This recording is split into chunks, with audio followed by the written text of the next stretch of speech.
nosotros nos toma un poco por sorpresa digamos, la inclusión en la agenda de la Comisión de Transportes de este proyecto de ley, porque en la sesión anterior, donde nosotros participamos junto con la Sociedad Nacional de Radio y Televisión, se expresó, el presidente de la comisión expresó que se iba a convocar a otras organizaciones representativas, por ejemplo, de los medios de comunicación de provincias, que van a ser probablemente los principalmente afectados con esta medida, para tratar de recoger, digamos, opiniones que permitan enriquecer el proyecto, ¿no?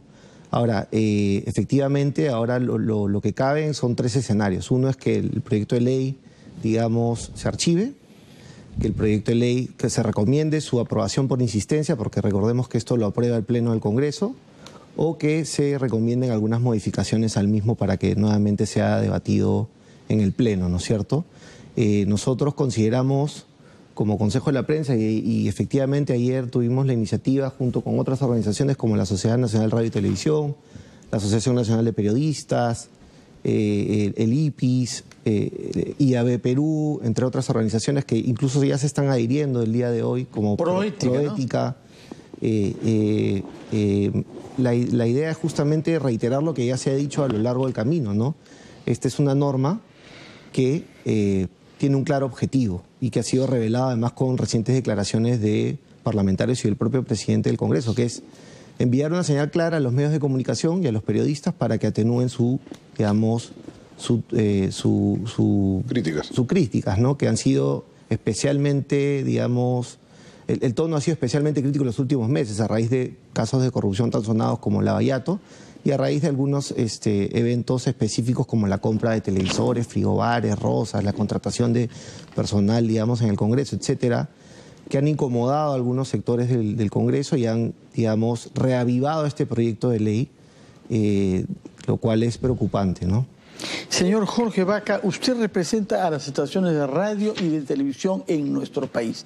Nos ha dicho el señor Villarán que sobre todo son las del interior de nuestro país y mientras más apartados de las capitales, más necesidad de que haya una difusión vía radio en particular.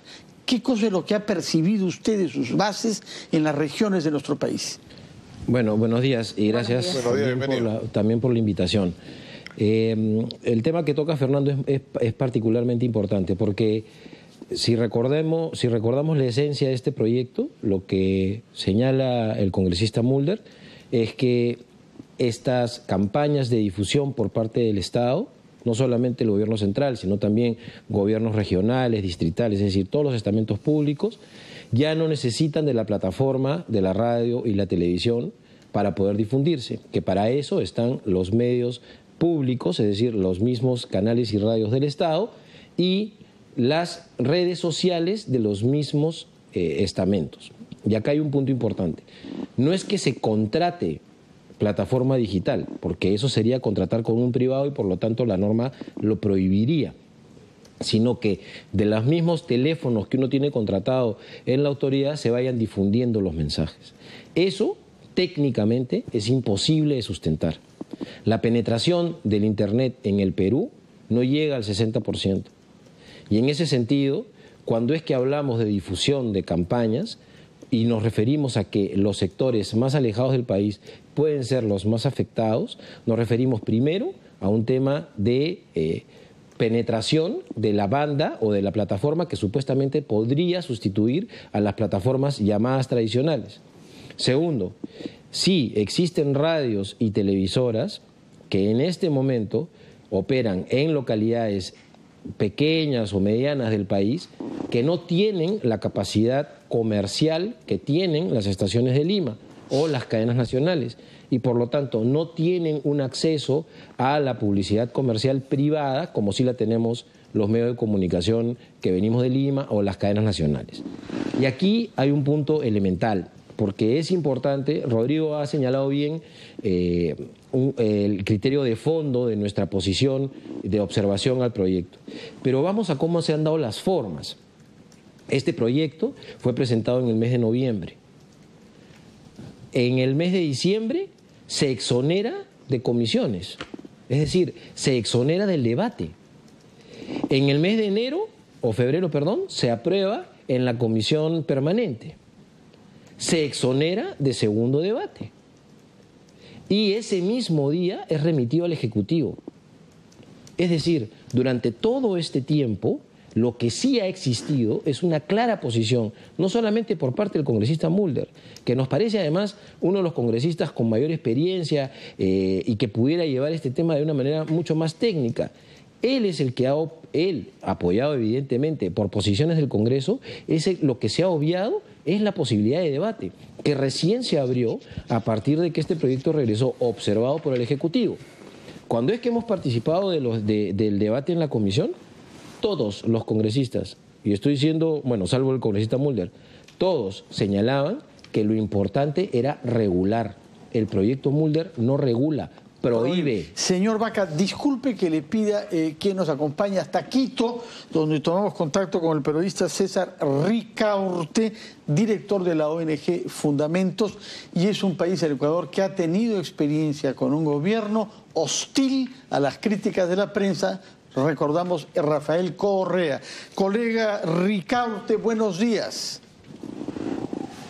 Buenos días, un enorme saludo. Buenos días. Desde Quito hasta Lima. Sí, muy amable. Cuéntenos, por favor, ¿cuál es la experiencia legislativa que ustedes tuvieron en el Ecuador respecto a la difusión de políticas públicas del Estado en medios privados durante los años en que gobernó Rafael Correa?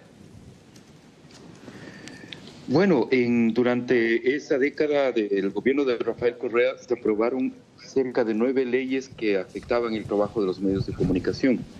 Quizá la más conocida y la que significó mayores restricciones contra la prensa fue la Ley Orgánica de Comunicación.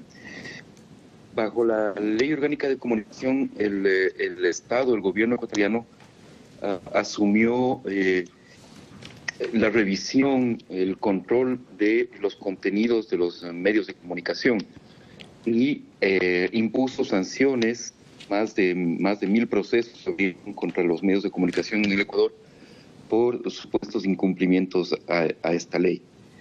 He visto el proyecto de ley que se está discutiendo en el Congreso peruano y realmente llama la atención estas restricciones tan importantes que se quieren imponer a la publicidad oficial que se contrataría en medios, que no se contrataría en este caso en medios privados. La ley vigente en el Ecuador, ¿qué cosa autoriza al Estado ecuatoriano para difundir sus políticas públicas? Bueno, impone lo que llaman las cadenas nacionales, que es mensajes obligatorios que tiene que emitir los medios de comunicación cuando ordena el Estado. Esto que generalmente existe en otros países para situaciones de emergencia, en el Ecuador se impuso a los medios para transmitir publicidad oficial o cualquier mensaje que el gobierno ordenara, incluidos mensajes estigmatizantes en contra de periodistas, medios de comunicación, líderes sociales, líderes de oposición, etcétera, etcétera. Las restricciones han sido prácticamente ejecutar un régimen de censura previa en el Ecuador. Muchas gracias, colega César Ricaurte de la ONG Fundamentos, que desde Quito nos ha explicado lo que ha pasado en su país. Muchas gracias, que tenga buen día.